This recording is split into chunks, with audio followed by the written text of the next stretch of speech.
Decían los teóricos, tanto economistas, sociólogos como filósofos, que la pandemia del COVID había puesto al desnudo la desigualdad tanto entre las naciones como entre las clases sociales de las distintas naciones.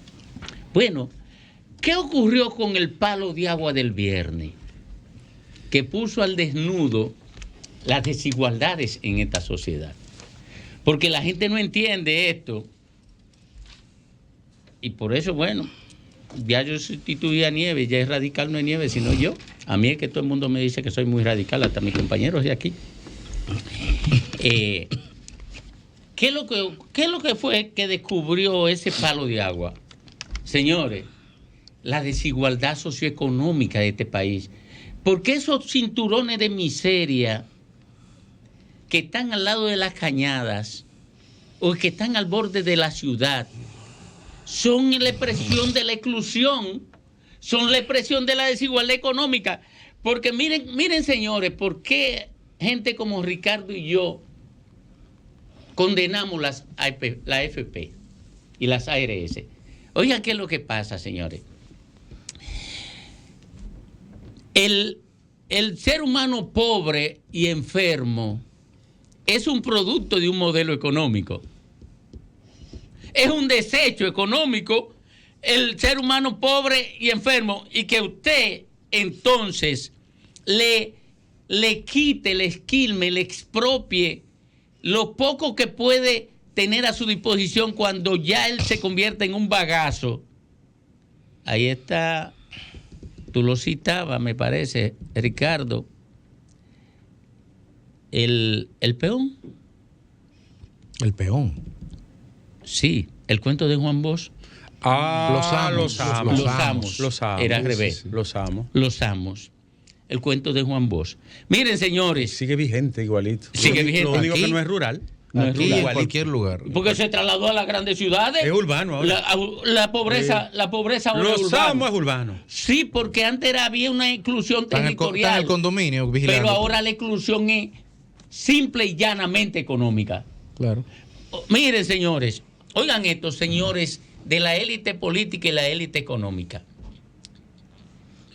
No es que soy radical, mire, es que hay cientos de seres humanos al borde de la cañada, porque es donde único pueden ubicarse con su posibilidad económica, y que ese es el desecho humano de un modelo económico demasiado desigual. Ustedes saben lo que es desigualdad. Es esa brecha grande entre el que tiene mucho y el que no tiene nada. Ahora, cuando el que no tiene nada pasa a tener algo, puede vivir. Aunque el que tiene demasiado renuncia a algo. O sea, el modelo de explotación, de distribución de la riqueza, le deje caer algo para que viva. Es eso a lo que Ricardo y yo apelamos permanentemente. ¿Y eso no es radicalismo? Y eso no es radical. Porque los países nórdicos son más capitalistas que Estados Unidos y son incluyentes. Claro. Y Alemania. Y Alemania es incluyente. Miren, señores, es que eso usted no es radicalismo. Es que usted no le puede robar, usted que tiene 20,000, 30,000 millones de pesos, usted no puede andar detrás de alguien para robarle 1,5 millones de su pensión, de sus ahorros.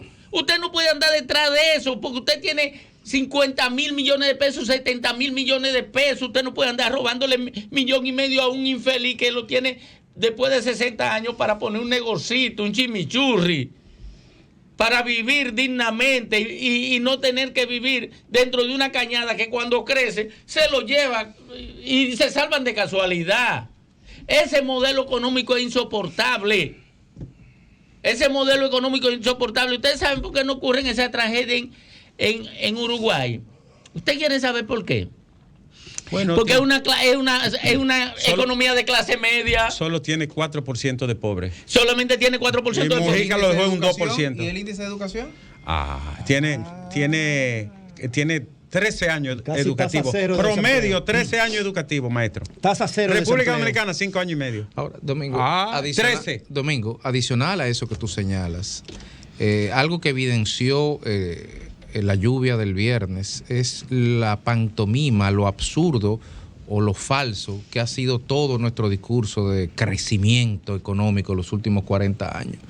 ¿De qué sirve tener un crecimiento tan carareado y tan como si fuera el huevo más grande de todo, para que al final esas personas que son las que timonean ese crecimiento no puedan llegar a su apartamento de millones de pesos tampoco? Claro. No pueden llegar. Entonces la pregunta es, ni siquiera se ha estructurado un modelo de desarrollo en el cual quienes están en la cima del mismo ni siquiera están seguros a la hora de poder ejercer y disfrutar los privilegios que les quilmaron en ese modelo. Porque esa jipeta que está ahí en ese arroyo hondo, donde murieron 2 personas ahogadas, ahí había una jipeta de 5 millones de pesos también, cruzando. Entonces se mezcla la desigualdad, se mezcla la ausencia de planificación y nos enrostra la cara la inviabilidad de un modelo, no solamente de la perspectiva de la inequidad y de la exclusión que tiene de las minorías contra la mayoría, sino también de que no tiene base sólida para mantenerse y para sostenerse. O sea, ¿de qué te sirve a ti vivir en el apartamento más caro del polígono central si el parqueo se te inunda de agua porque no hay alcantarillado? ¿Dónde que tú vives? Hemos dicho muchas veces que el problema no es desastre ni catástrofe natural. Todavía sabemos que hay muchísima gente catalogando fenómenos como lo del viernes como desastre natural. Y no es así. Ciertamente, situaciones como las del viernes no son predecibles. Eso es cierto. Porque se puede decir y se puede informar que vendrán grandes cantidades de lluvia, pero nunca sabemos cuál es la frontera de ese concepto de grandes cantidades de lluvia.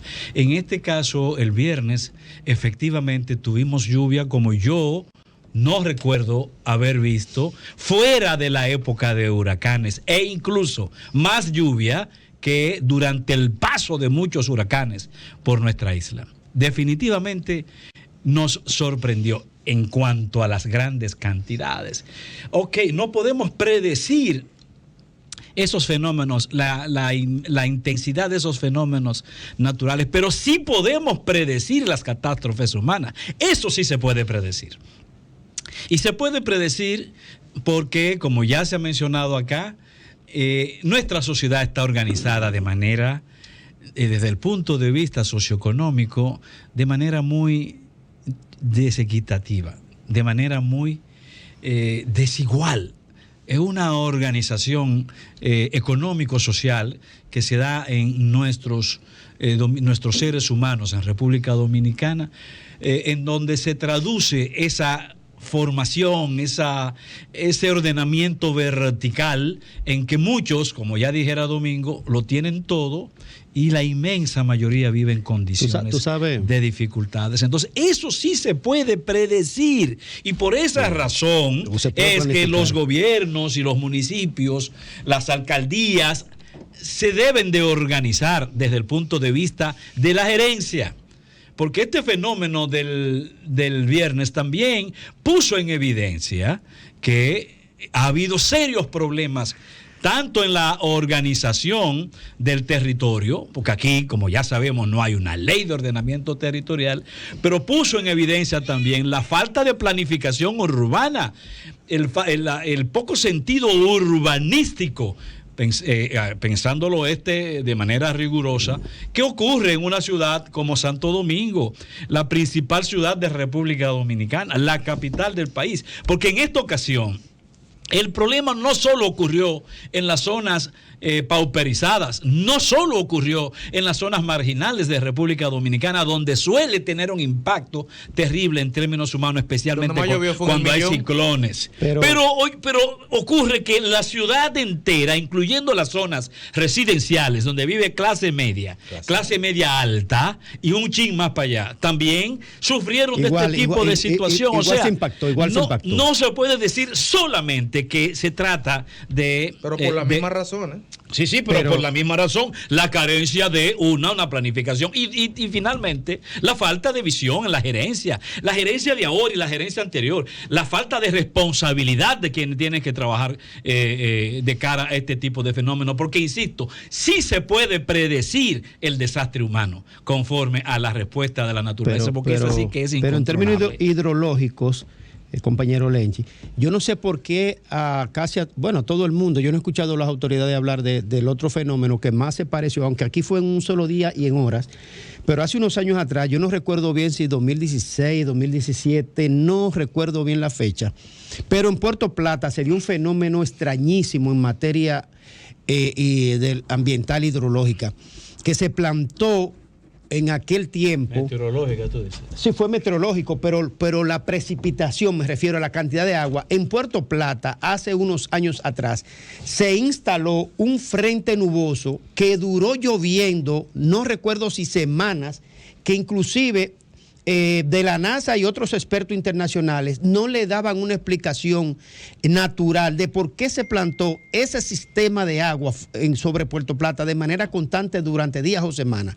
En el caso de aquí, del Distrito Nacional, los especialistas han salido a decir que era imposible predecir por qué iba a caer, dicho en buen dominicano, ese palo de agua sobre un territorio específico y determinado en la cantidad que cayó.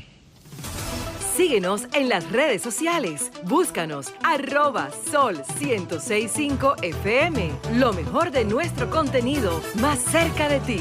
Sol 106.5. Una estación RCC Miria.